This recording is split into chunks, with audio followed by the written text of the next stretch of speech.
Okay, so that was a little bit more than 10 minutes. But hey Natasha!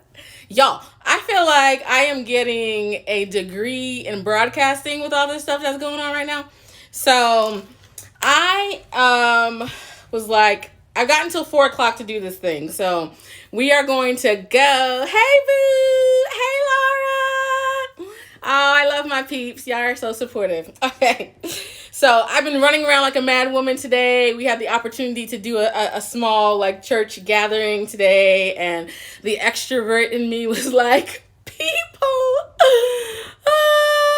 people. So I'm really excited. I got my battery recharged today with some of my peeps. Give a shout out to my folks at Arise Life Church. We just love y'all.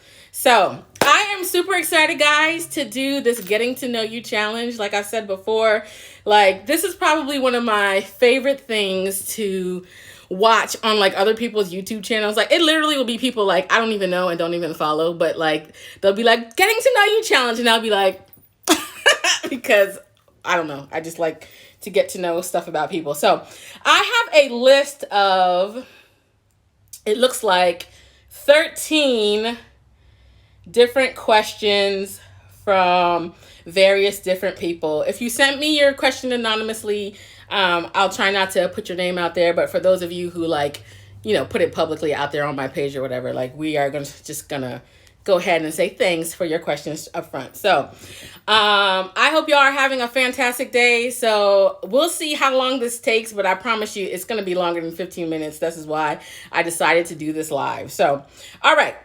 My first question.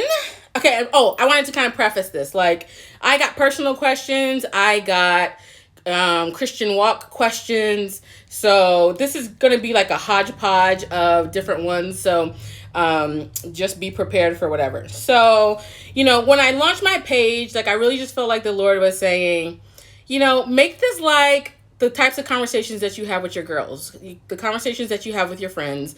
And, you know, we're just talking about how to walk this thing out with Jesus. You know, we're all out here trying to do our best. Like this is not a no judgment page. We're just walking this thing out together. So I just really want this page to be a page where people can come and get tips for, you know, their Christian walk. And eventually, you know, I'm going to start releasing words of knowledge on this page as well. For those of you who don't know what that is, like the Lord may just show me something like there's a person who has a purple shirt on. It's a brunette girl. She's struggling with anxiety today. And the Lord is saying, you know, I want to heal her and give her peace today. And so I'll just come on the page and be like, hey, if you're that brunette girl, are you wearing purple today? You know, God says he sees your anxiety and he loves you.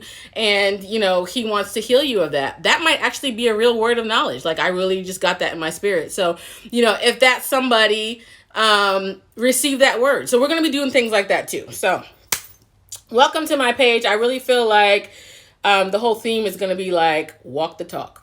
You know, there's a lot of people out here who, you know, say that they're Christians and all that stuff, but they want to know how to walk it out. So this is going to be that place where you can just come and learn and reap and all that fun stuff. So I'm going to start off with my first question. Shout out to my boy, John K. Laura, is John watching with you? I see you're on. I'm going to start off with his question. And his first question is, what keeps you most motivated every day? I'm an ENTJ quality, and I share the same personality code with you. So basically, see, John ain't even on here, and I'm answering his question, but that's okay. He can watch the replay. Oh, okay, I got it. So he can watch Zach. Okay. So for those of you who don't know what ENTJ is, there is a personality test out there that's called Myers-Briggs. There's a lot of you might be familiar with that. And it's just a really interesting personality test to kind of help you understand what makes you tick. I love that test because it also helps you to understand the people around you who you love dearly. And, you know, it just helps you to understand people's personality. I am an ENTJ, and one of my great friends, Laura, her husband is as well, and he's just asking, you know, what keeps you motivated every day? So, for me, I'll have to say it's my calling and my destiny. Like, you know, I just believe, just like Jeremiah 29:11 says, for I know the plans that I have for you, plans to prosper and not to harm you. And the beautiful thing is God has a plan for all of our lives. And he wants us to partner with him to accomplish all the great things that he wants to do in our lives. And so for me, my motivation is, wow, God actually has plans for my life. Like, he's mapped this thing out. And, he just wants me to partner with him and to do all the things that he has for me to do. So my calling and my destiny are probably the main things that motivate me. To go along with that, my kid, like, I understand that everything that I do is tied to my child.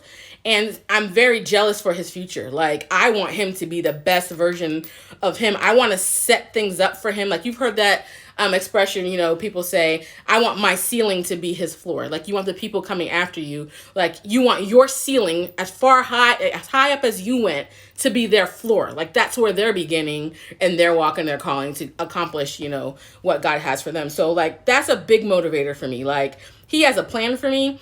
If you're familiar with the Enneagram, that's another, like, I wouldn't say that's a personality test.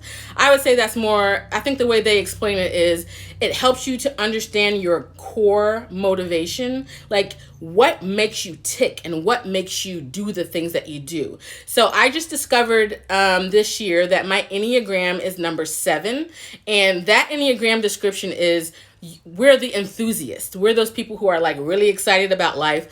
And one of the main things that drives a 7 is their core fear, if you will, is they don't want to miss out on anything. Like, they don't want to miss out on great opportunities or great experiences or anything like that. So my core motivator is like, I don't want to miss out. Like, if there's something great or exciting or, interesting happening and it's possible for me to be a part of that, like, I want to do whatever I can to be a part of that. I don't want to miss out. I don't want to miss out. So that is a big driving factor. That's a big thing that helps keep me motivated. I also posted a quote on my page yesterday, and the leaders of our prophetic ministry, Brian and Stephanie Mitchell, shout out to Brian and Stephanie. They have a page on Facebook for those of us who are on the prophetic team, and they constantly like post really encouraging things for those of us on the team to just kind of keep us in that space where we're chasing after God and chasing, his purposes for our lives. And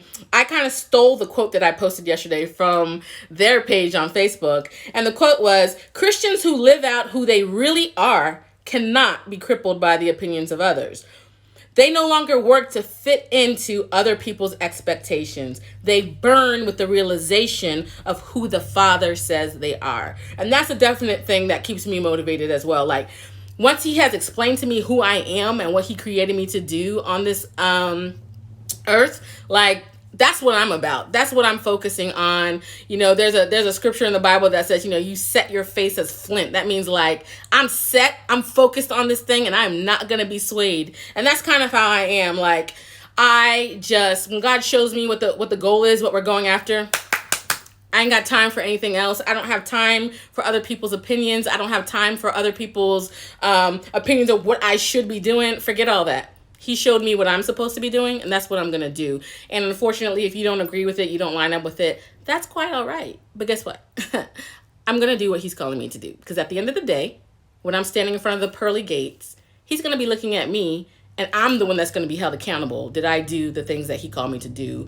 Or did I shirk back because this person was like, that's whack? No. I'm going to be held accountable. And then the other thing, too, that keeps me motivated every day are my prophetic promises and my prophetic words from God.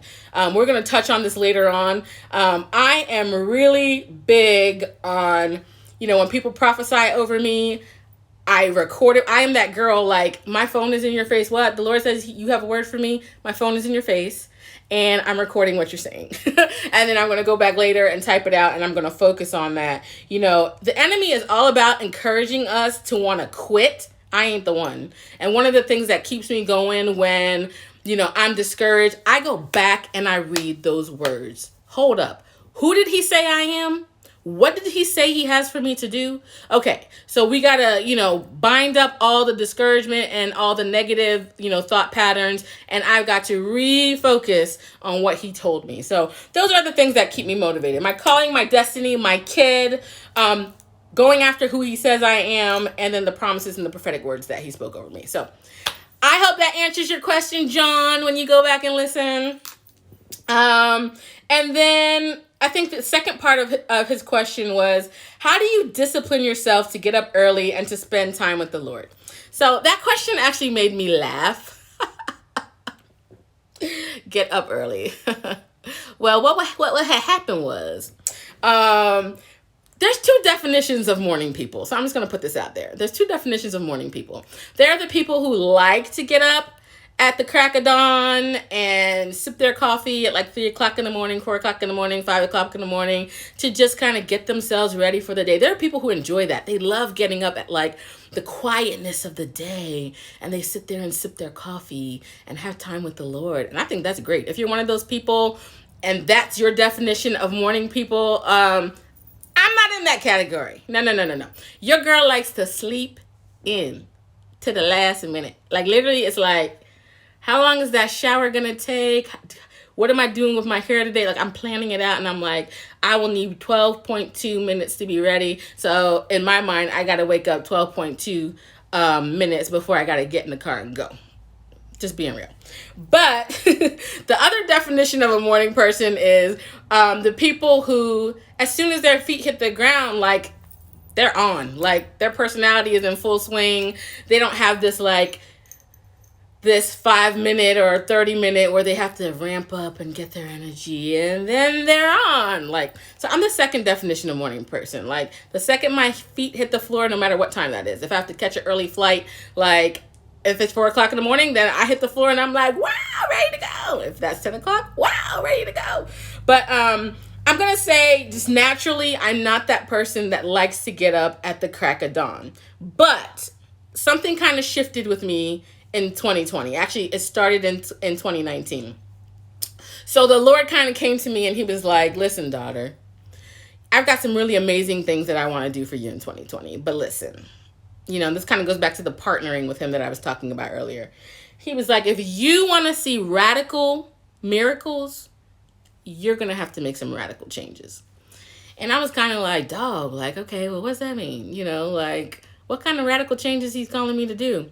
And shortly after he told me that, a friend of mine, her name is Prophetess Abigail Meadows. Shout out to her. She has an amazing ministry called I Read My Bible, literally on Facebook. We get up at 6 o'clock. Well, it used to be 4 o'clock every morning.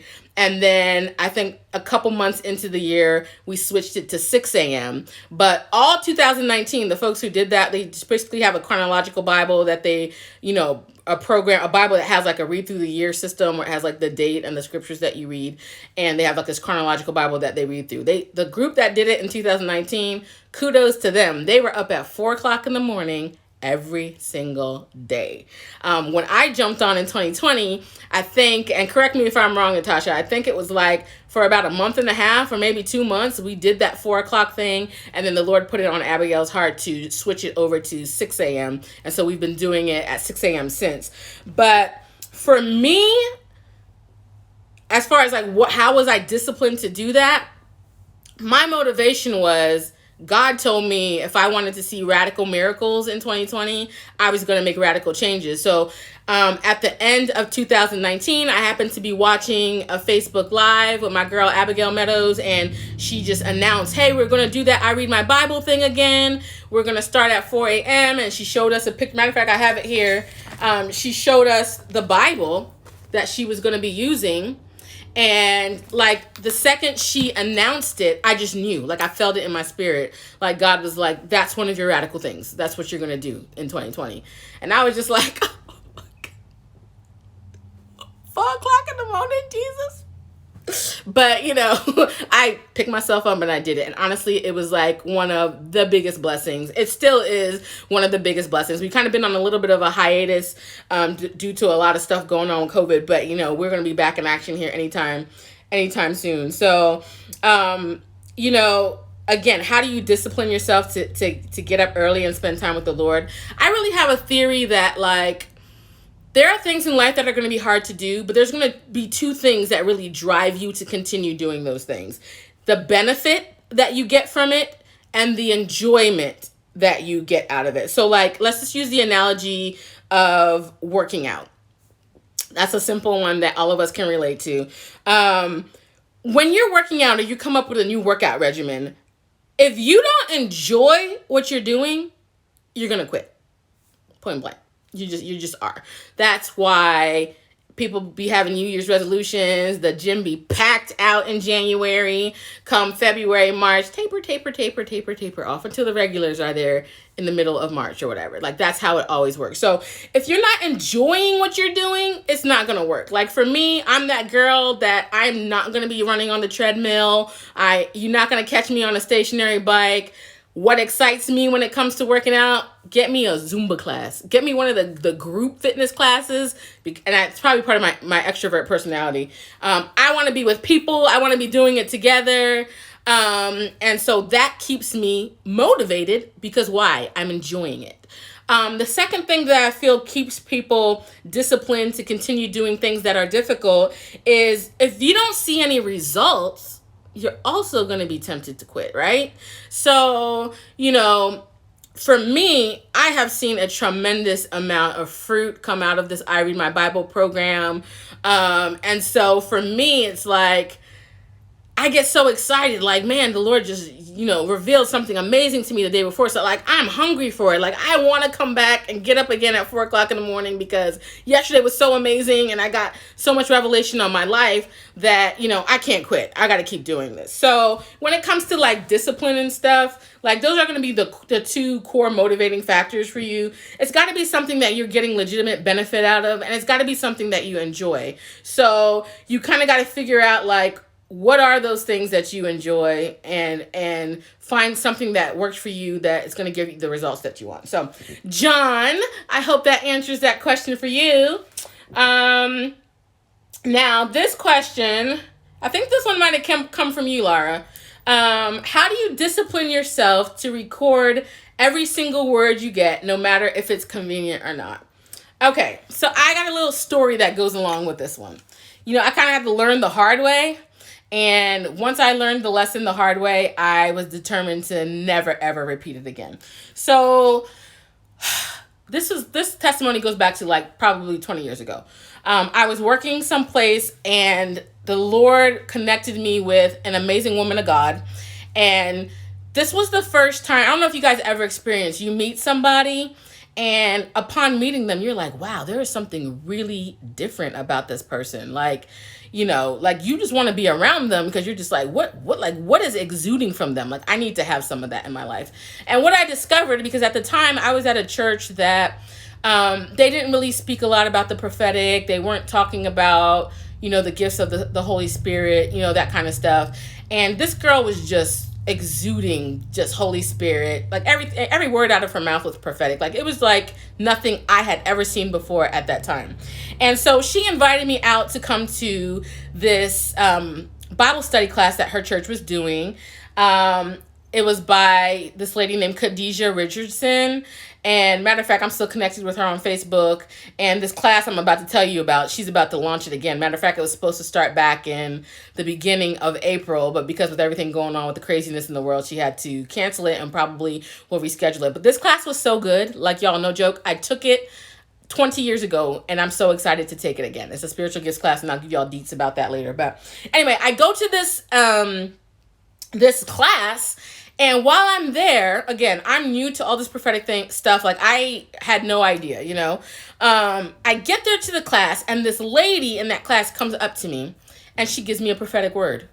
Rocked my world. She pretty much was like, first of all, she told me all my business. Like, I was like the woman at the well when she met Jesus, in the fact that I was just like, oh, this lady just told me everything about my life. So she told me some things about myself that I was just like, wow, yes, that's right. That's on point. And then she prophesied over me. And she basically told me about a situation that I was going to encounter in my life that was going to be a challenge. It was going to be strenuous. It was going to be difficult. But the promise and the encouragement in her word was, but once you get through that, she's like, your life is going to be epic. Like from there, you are just going to be shot through like a God's going to catapult you into your destiny, and it's going to be amazing. And somewhere in that word, she gave me the length of time. She told me how long I was going to be in that difficult season. And the funny thing is, like, I remembered everything about that word except for that time frame. And so again, I'm new to prophetic words. Like I didn't have the knowing, like write this down or record it or whatever. And so I think like days later, I was thinking about that lady and her word, and I wrote down what I remembered. Now, fast forward 3-4 years, I hit and encounter that situation that she was talking to me about. And those of y'all who are close to me, y'all know exactly the situation I'm talking about. It lasted a long time. And there were days when I was just crying out to the Lord, and I was just like, God, remind me how long that woman said that this was going to last, because like, I feel like I'm dying.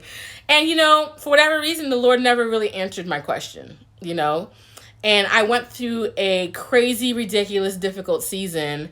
And I promise you, the only thing that I wish I would have remembered from that word was, how long did she say this was going to take again? Because it's been a long time. And I'm telling you, that one situation taught me, if anybody is ever prophesying over my life, I either got a pen and a piece of paper in my hand, or my phone is in their face and I'm recording what they say.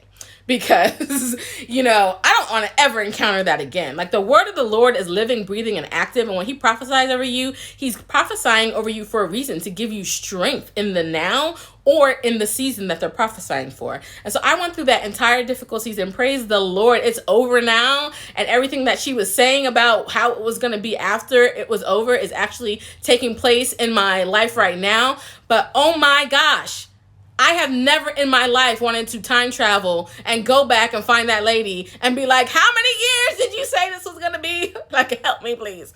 I had to learn that lesson the hard way, but guess what? I'm one of those people, you don't got to teach me twice. I'm going to learn it hard the first time, and I'm going to be good from there. So that is why I am so adamant about recording my prophetic words. And the other thing is too, there's a lot of times where I get a prophetic word and I record it and I type it out, but I don't go back and read it right away. And so if somebody were to ask me to repeat to them, what did that lady say over you? I'm probably going to remember 2 or 3 things, but there's usually like some really good stuff that you forgot about. When you go back and read it, you're like, wow, oh my gosh, she did say that. And that is exactly what's happening right now. So, we don't always remember every single detail, So when you get a word, I encourage you, record it. Write it down. If you're not in a place where you have your phone to record, grab a piece of paper and a pen and write down what you can't remember. Because, there may be some of you out there that have like impeccable memories. Kudos to you. Lord bless me with an impeccable memory. But at this time, I don't have that. So I make sure I write it down and I record it. And so that keeps me going with my life and the direction of my destiny as well. That class, by the way, I know I have that book somewhere in my house, but this class was a curriculum that came out of Christian International, if you're familiar with that church. They're out of Santa Rosa Beach, Florida. And if you're familiar with Bill Hammond, Jane Hammond, Tom Hammond, like those giants in the faith, like it came out of their church, which I think right now is called, oh shoot, I can't remember the name of the church. Like, you can look up Christian International, but Vision Church. They renamed their church Vision Church. But that church is amazing. If you're ever in the Panama City, Florida area, the Daytona Beach area, find Vision Church, Christian International, go there, worship with them. I think they do prophetic ministry the first Friday of every month. Right now, probably not. But when the world goes back to normal or goes back to its new normal, I encourage you guys to go check out that church. So again, I touched on remembering what they said, versus, what they actually said and all that. So you guys, I encourage you, record them. Oh, and that's the other thing. Christian International, they have an amazing prophetic ministry there too. That's where I finally went and learned. Like they teach you there. This is amazing. When you go to Christian International Victory Vision Church, when you go for prophetic ministry, back in the day when I went, like they literally sent you out with a cassette tape with your word.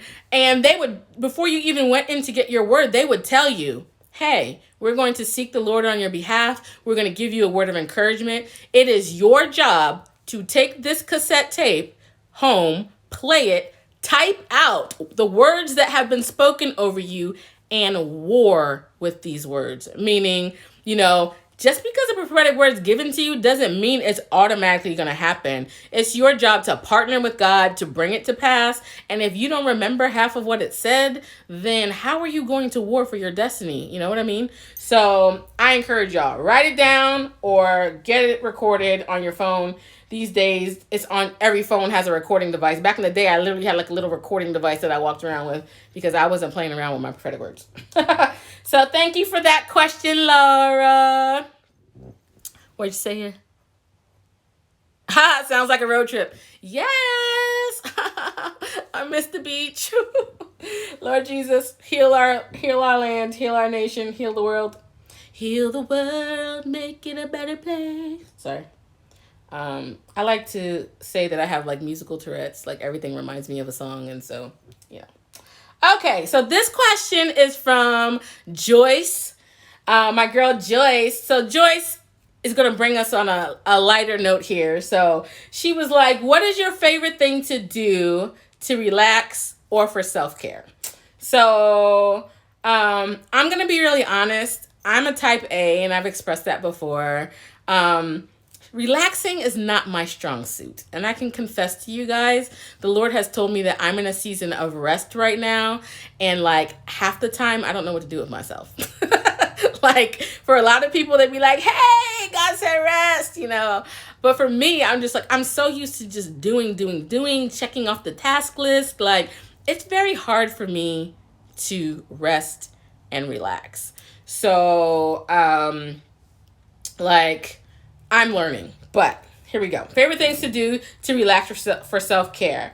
Since I'm in a season of rest, I'm actually kind of cultivating what that looks like right now. Like I'm figuring that out for myself. Now, these are quarantine ideas. Once this quarantine is over, like I'm going to be doing a whole lot of other stuff. But taking baths. Now, this is going to sound like a funny one, but like, again, because I'm such a like do, get everything done, get as much done as I possibly can in a day. Like I literally have lived in the townhouse that I'm in for 5 years, and I can count on one hand how many times I've taken a bath in my bathtub. Like I have a separate like garden tub and then the stand-in shower. I've been here for 5 years. And I can count on one hand how many times I've taken a bath. That is horrible. Like, what is wrong with me? And here's the joke about the whole thing. I buy bath salts all the time.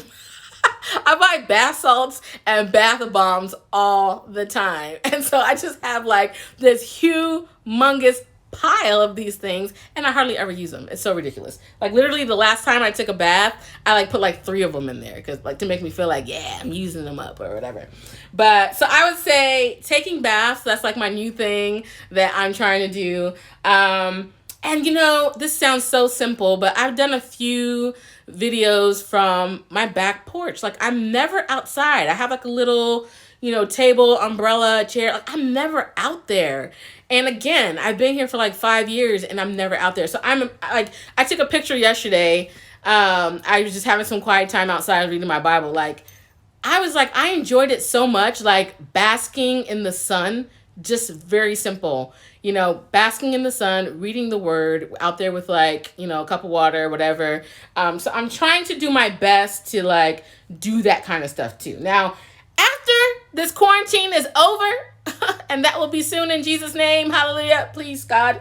I'm usually that girl who likes to go get like spa services, so I like massages. A few years ago, I had a subscription or a membership to Massage Envy, and like once a month I would go and get a massage. That was just absolutely amazing. And so I really hope to get back to that place sometime soon. I also enjoy getting like manicures and pedicures.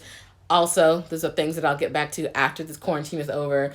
And if I'm really gonna do it big, like, and stay local, I wanna go somewhere like Chateau Elan and like do a weekend where I can go enjoy the spa services and some really amazing food at their restaurants and a wine tasting or something like that. So that's my idea of like relaxing and all that. Now, Joyce, I know you probably weren't trying to get this deep, but for the self-care portion of your question, I like to say there's two sides to self-care.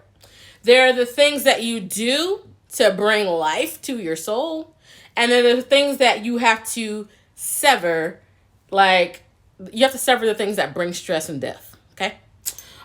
So like the things that I would say bring life and make me happy, like I do like to reread my prophetic words. And I know that might sound like super like what, but dude, I'm telling you, I can't tell you how many times I go back and read words and it's like the first time I've ever seen this word and ever read it. And I'm like, wow, I forgot that, God has spoken that over me. And look what's happening in my life right now. Like, wow, that word was like so long ago, but it's actually like right now. And so those kinds of things like really like excite me and bring life to me. Like they really motivate me and make me feel like, wow, God's really working in my life. I'm a theater girl. I am that artsy fartsy theater girl. I love going to the Fox and singing musicals. I actually am a seasoned subscriber at the Fox. So when the Broadway show comes, like, I'm all about, like, it doesn't matter how broke I am. I'm not getting rid of that subscription. Like, seriously. Because it's my way to, like, at least once a month or once every other month to go and watch a show. Like, I'm all about musical theater. So that makes me really, really happy. And then, if I'm going to do it big, before all this craziness happened, girls trips. A couple Decembers ago, me and my girls, we went to New York City around Christmas time. And we just walked around and had the most amazing time going in and out of shops, all the Christmas decorations, going to get some macaroons at La Durée. Like, those things make me happy. And then I have a girlfriend that her and I would always do a beach trip every year. It used to be at Dominican Republic, but that's probably not going to happen anytime soon again. But, we'll find another spot and, do our girls trip because I ain't trying to die in Dominican Republic. Thank you. And then, so that's the things that bring life and make me happy. And so the things that, that you need to sever and cut off that bring stress and death, creating healthy boundaries, that's self-care. Okay. I have a friend, Laura K, that's on here right now. She posted something from Real Talk Kim the other day on her Facebook page, and I was all about it. And basically it said, I would rather just adjust my life to your absence than adjust my boundaries to accommodate your disrespect. I'm so grateful that we live in a day and age where people are starting to focus more on mental health and people are starting to realize that they don't have to stay in toxic situations and toxic relationships. And, I'm not saying you got to cut people off and just like, you're dead to me. Like, okay, we've got to love people, because Christ has called us to love people and to even pray for our enemies. But that doesn't mean that you are called to be anybody's punching bag or doormat. Okay? So part of self-care also is creating healthy boundaries. And, I have a friend who told me about the different levels of friendships. You have your porch friends. They're invited to your house and you shoot the breeze and y'all might have your iced tea out there on the porch and y'all might cut a fool and have some fun times. Then there are the people who are your living room friends who you actually invite inside of your house. And, same thing. Y'all might play games. Y'all might watch shows together. Once again, y'all shoot the breeze. They might, have some bread with you, all that good stuff. And then you have your kitchen friends, who are the people who are like in that intimate place in your house. And those are your people who you like share your secrets with and they know the most about you and you're so super vulnerable to them. It is so important to know the difference between your porch friends, your living room friends, and your kitchen friends. And there are some people who don't even need to be on your porch. So you need to just go before the Lord and be like, what is this relationship unto? Because it's very difficult. Now, I'm not going to sit here and say all relationships in your life are supposed to be a hunky-dory happy, and if they're not, you just cut them off. I can tell you right now that that is not true. I mentioned earlier on one of my other videos, there's this thing called grace growers. If you're familiar with Graham Cook, he talks about that all the time. Grace growers are the people in your life who God is using to maybe prune you or sharpen you or show you the areas of your life that you need to work on. You might be like, oh my gosh, that person is so annoying. But the Lord is like showing you, this is the area of your life that is really sensitive. And if anybody touches it, you kind of like lose your self-control. One of the fruits of the Spirit is self-control. He's trying to show you an area of your life that you need to work on. So, I just want to put that out there. There are grace growers, but at the same time, He's not calling you to be anybody's doormat or punching bag. So self-care means knowing the difference and asking God what these relationships are unto in your life so that you know how to deal with those relationships. Maybe it's severing. Maybe it's holding them at arm's length. Maybe they just stay on your porch from now on and they're not in your kitchen. So make sure you guys are paying attention to that kind of stuff too, because self-care is not just bubble baths and wine nights with your girlfriends. Self-care is much more than that. Okay. So hopefully that answers your question, Joyce. Let me see. Y'all comments are sideways because my phone is sideways. I'll put those terms in your book. I will, Laura. Porch friends, living room friends, kitchen friends. All right. Okay, so the next question is from my girl, Tosh. Of course, she's going to go for the jugular. She ain't going to keep it all light and happy, like what's your favorite color and what's your favorite pizza toppings. No, she's going deep, okay? So Tasha's question was, what has been your biggest misconception about God and what has been your biggest misconception about church?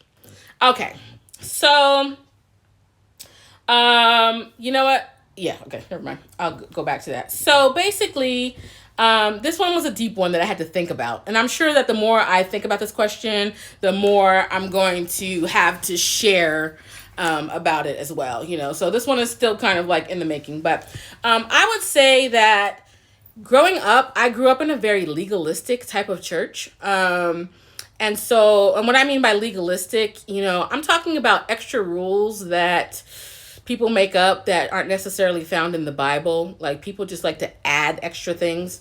And they try to make Christianity this really stringent book of rules that you have to follow. And, that's not exactly the healthiest. So I would say my biggest misconception about God, and this was growing up before I was saved. Remember, I got saved at 16, is that he was like a taskmaster that was judging me. And, basically it was like the 10 Commandments all day, every day. And all he really cared about was you following his rules, or he was going to like zap you with lightning type of thing.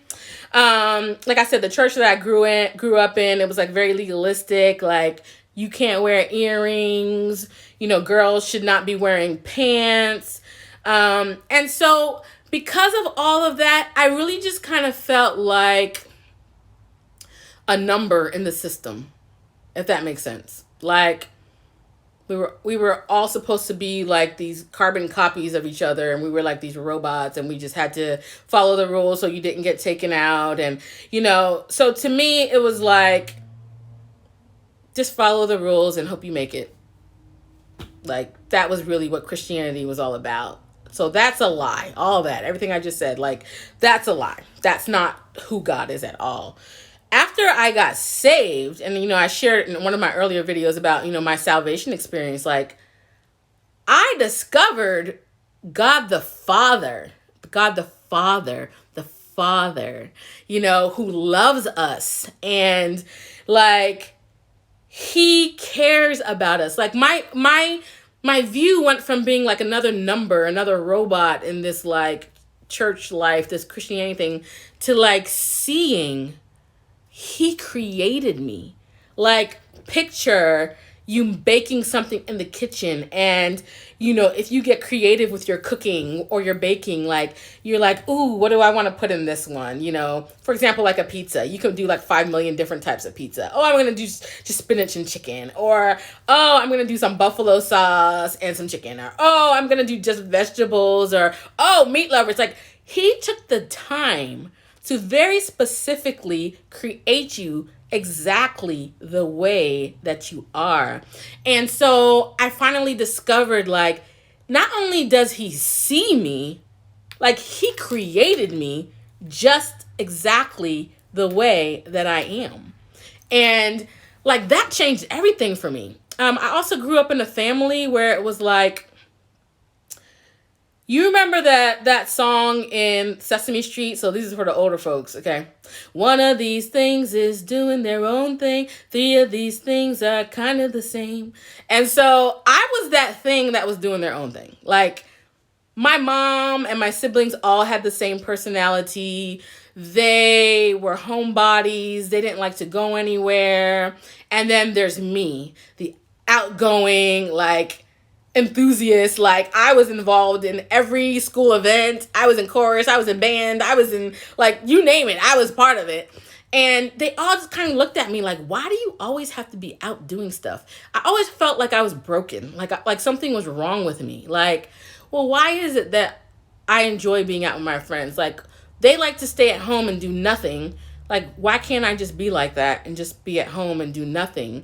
And so, growing up, a lot of times I felt like I was broken, like something was wrong with me, And so you add that to being in a church that was super legalistic. Like, I just felt all kinds of, like, defective. Like, something's wrong with me. Like, oh, just don't mess up because, you don't want to make God mad. And, it's just like all this different stuff. And so I just really felt, I guess I could use the word, like, despondent. It was just kind of like, I don't know. It's like, even though I felt like I liked me, it's like the reaction to people around me wasn't that they liked me. So it just kind of made me feel like, what's wrong with me? Like, maybe I just need to conform to, like, these other things that everybody else is doing. But no. Like, once I got saved and God started talking to me and showing me that loudmouthness that you got, I put that in you because you're going to use that voice for my kingdom. Yeah. That ability to be able to talk to a wall and talk to any stranger that you see on the street while your other family members are just kind of like not trying to make eye contact with anybody. Like, I created you with that because you're supposed to impact other people's lives and minister to people. And I'm going to give you prophetic words and words of knowledge that you can just comfortably walk up to random people and just say, hey, this is what God showed me about you. Like, all these different things, like, you like to sing, you like musical theater. Yeah, I put that in you because you're supposed to use your voice for worship and to help people encounter me. Like, he started to finally download to me, like, this is who you are. This is who I created you to be. Like, you're not broken, baby girl. You're not broken. This is exactly how I created you because of what I'm calling you to do on the earth. Say what now? Like, that completely changed my life. Like, seriously. Completely changed my life. Lies about the church. I believe that church was all about saying the right thing. It was really like behavior modification. Make sure you do the right thing. Make sure you don't cuss. Make sure you don't say the wrong things to the wrong people. I'm very blunt, so I've had to work on that my whole life. So it was always like, make sure you're super nice to everybody and don't say the wrong thing. And, church was all about performance and, again, doing the right thing and showing up. And, like, it just was not what it's supposed to be. Now, the truth that I understand is I'm in an amazing church right now. Again, big shout out to Arise Life.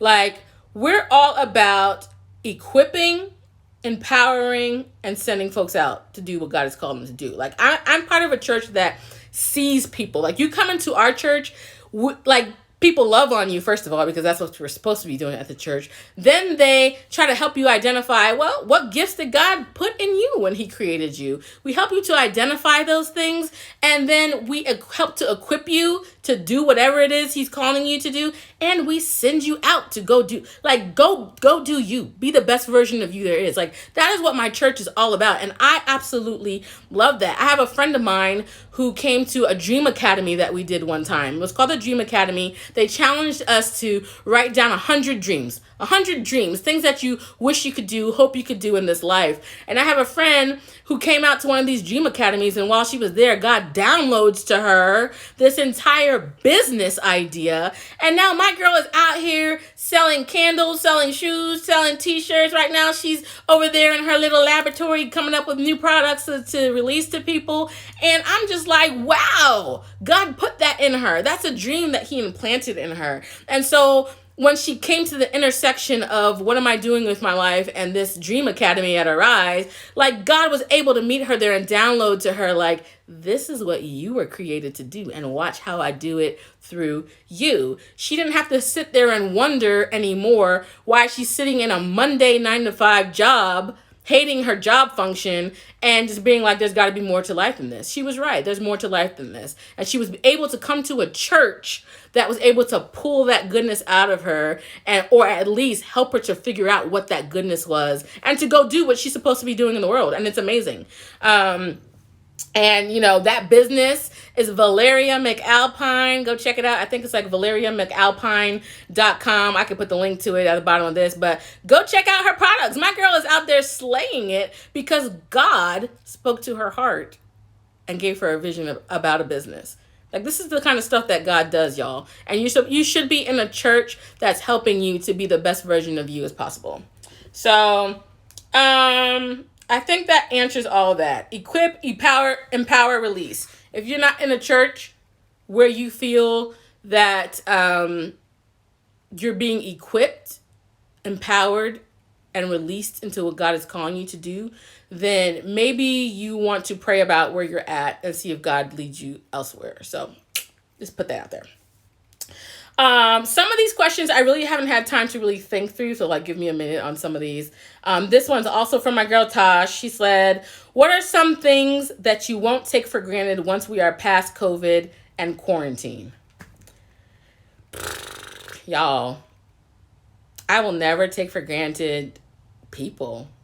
Just being able to go and hang out with the people that you love. Go see the people that you love. I saw a meme the other day that was like, it was something to the effect of like, can we start you off with any appetizers? And it was like, I never in my life thought I would miss that phrase. It's pretty much what like the waitress says to you like when you go to the restaurant. But like, I laugh so hard because I'm like, yes, I want somebody to just see me at a table and ask me if I want some appetizers. But, you know, seriously, like, this quarantine has really just helped me to realize, number one, what's important in life. I have had some of the deepest, most profound conversations with my 9-year-old in this season. And, you know, he's learning so much, and God is giving us so many topics that we're burning through and talking about. And, you know, man, I will never take for granted, like, how much you can teach your child in such a short amount of time. You know, you always think like you got to set it up and set up a time where we can sit down and talk about these things. Like, no, just through day-to-day life when we're not so distracted, you know, we can have these amazing conversations with our kids. Again, I miss my peeps. I miss my friends. I miss going out, you know, just going out and doing just the most simple things. Like, I will never take that for granted again. Right now, I am missing all the festivals that pop off in the spring. Like, right now, that's probably the thing I'm longing for the most. Like, I just want to go to an outdoor festival with food trucks and like walk around in the sun with friends and laugh and talk to vendors and support their businesses and all that stuff. So that's something that I really do miss a lot, and I will not take that for granted. I definitely will not take that for granted ever again. Okay, one of the questions is, name a few items on your bucket list? I might have to come back to that one. A few items on my bucket list. I'm going to come back to that because I need time to think about that one a little bit more. Favorite place that you've been?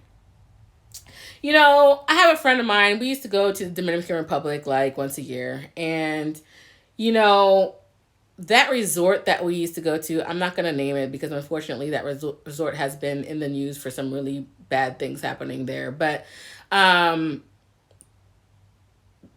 was my favorite place, that resort in Dominican Republic. And just the peace that was in that place, you know. Like I'm an island girl. I'm Haitian. I was born in Haiti. So I really feel like the beach and the ocean and all those things are just like in my blood. So I just love tropical places. I just love places with like palm trees literally make me happy. Like when I'm driving, you know, to Florida and you hit that spot where like there's the regular trees and all of a sudden you see palm trees. Like, I cannot even tell y'all how excited I get. Like, palm trees! Ah! That means the beach is near, sand is near. I'm going to be able to lay out on a beach chair somewhere and just hear the ocean. Oh my gosh, the sound of the ocean is like, seriously, like one of my favorite things ever. Like, I refuse to go to the beach if I can't open a balcony and look at the ocean. So that's how bougie I am, unfortunately. Number one place you would like to go. All right, so y'all are probably going to laugh at me, but my all-time favorite movie is The Sound of Music, okay? And I want to go to Austria.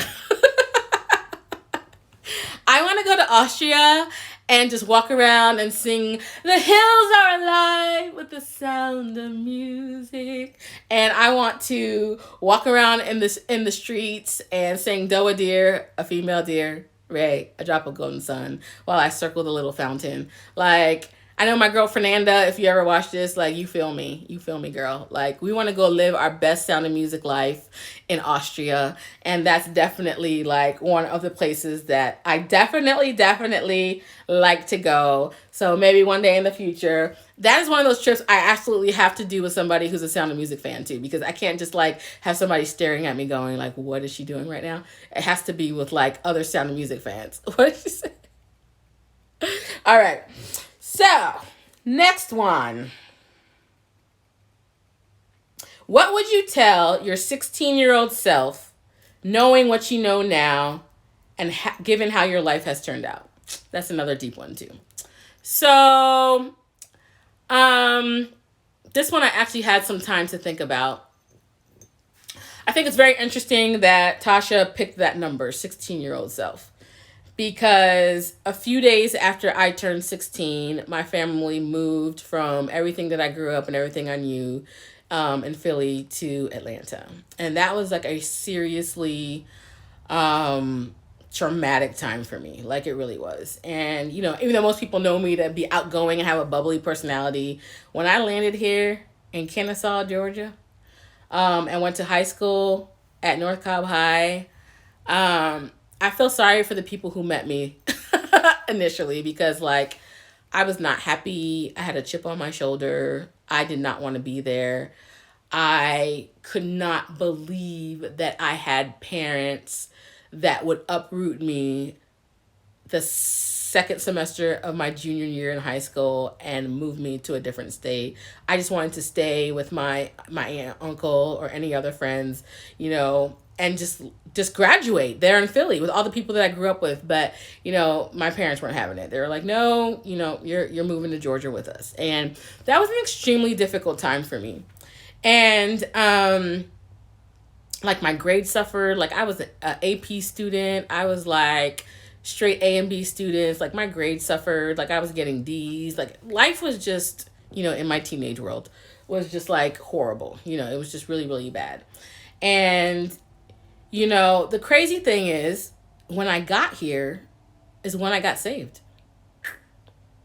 He had to remove me from all that was familiar. He had to remove me from all the things that I thought I knew. Remember, at the time, I thought I was a Christian. It wasn't until I got here and went to that disciple now that God was like, you're not getting to heaven on your preacher daddy's coattails, little girl. And so, like, everything in my life shifted. Um, but think about that. That was like the depths of despair for me, but God led me into a brand new season where I actually got saved. Um, I remember receiving a word about, I want to say like 10 years ago, from my boy Alex Hazelden. And he said something to the effect, I'm going to butcher it a little bit, but he said something like, you're going to have this anointing in your life where seemingly bad things happen to you, but God is always going to give you the ability to redeem that story. God's always going to be able to give you the ability to take something bad or horrible and turn it into something amazing. And, he gave me that word a long time after I moved here from Philly, but that word has been very true in my life. Like, it was a horrible thing for me to move here the junior year, in high school, but I got saved here. One of the other things that happened to me when I first got here was, again, I was the girl with the chip on my shoulder, all that stuff. I was very angry. I did not want to be here. And I always remember this story. This actually happened in high school. And I was the new girl. I played the flute. I was in the band. The band director at that time, I think his name was Mr. Schreffler. He was like absolutely amazing. And I remember I came to Mr. Schreffler at some point and I asked him, I was asking him for some type of favor, and I can't really remember what it was. And he says to me, yes, I'll sign off on that if you agree to come to our leadership symposium. It was like some kind of training for leaders, like on a Saturday, like a random Saturday. And I was just like, what? Like, what does that have to do with the price of tea in China? Like, I just need you to sign off on this so the principal will let me do XYZ or whatever. And, I couldn't understand like why he was pushing it. He's like, if you come to this symposium, I will sign off on anything that you want me to do. And I'm like, why is he harping on this? Well, obviously he saw something in me that I obviously didn't see. I don't even know how he saw it because I was just bitter and angry and didn't want to be around. Long story short, it was a leadership training for, like I said, I was in the band. I played the flute since I was like in third grade. I played the flute in his band. And this symposium was actually for leaders, people who wanted to be in leadership in the marching band. And I was like, what am I doing here? Like, I never even agreed to be in the marching band. Like, I was just like really upset. So anyway, I did his symposium, blah, blah, blah. And then at the end of that, he was like, I really want you. And I told him, like, at my previous high school, I was in the color guard or whatever. He's like, well, I really want you to try out to be the color guard captain here at North Cobb. And I'm like, what? Like, I didn't even say that I wanted to be in the marching band here. Like, what? He's like, no, this is, I really feel like you should just do this for me. Just do me a favor. Like, he was playing it off really lightly. Just do me a favor and just come to the symposium and just try out to be the color guard captain. And I was just like, what? Okay, fine. So I did it. Long story short, I became the color guard captain. Like, new girl on the scene became the color guard captain. And, he gave me a co-captain, which was a girl who'd been with the color guard, the whole 3 years that she'd been in the high school. And long story short, like, he catapulted me into leadership, which I wasn't looking for a place of leadership. But I really believe like God showed this man something in me somehow, some way. And God was using that man to draw that out of me. So I moved to Georgia. Now I'm getting saved. Now I'm stepping into my destiny as a leader. Like all these different things like started like coming out of my life. I remember when I was telling my girlfriends back in Philly, I'm the color guard captain at North Cobb. They were like, how? You just got there like 2 weeks ago, So, little stuff like that. Like God will always take bad situations and turn them into something good. And, my timing is about to run out here because I think I've been on here an hour. But, one other thing that I would say to my 16-year-old self is just remember that sometimes the way people treat you is more of a reflection of who they are and not who you are. People a lot of times project and they'll treat you a certain way, but it's because of their own brokenness and because of the things that are going on in their own heart. It's not necessarily about you and what's going on with you. So don't internalize the way people treat you. That's not a true reflection on who you really are, because unfortunately I encountered a lot of people who just treated me like trash and like treated me like I was worthless. And for years I internalized that. So I would definitely tell my 16-year-old self, like, hey girl, God created you. You are a daughter of the Most High King. He has great plans for your life. You are beautiful, and stick with him and watch all the amazing things that he does in your life that you were never even expecting. Again, I would probably tell her, like, study Jeremiah 29:11, for I know the plans that I have for you, plans to prosper and not to harm you, because that 16-year-old girl really needed to hear that the world wasn't out to get her, and that nothing was shocking God. Everything that was happening in her life, he was already aware it was going to happen, and he was going to use every single last one of those negative situations and turn them into something amazing for her. So guys, I went long, and I still have like 6 questions, but we'll do another live some other time. I hope you guys enjoyed this, because I really had fun answering your questions, and we'll save them for the next live. Love you guys.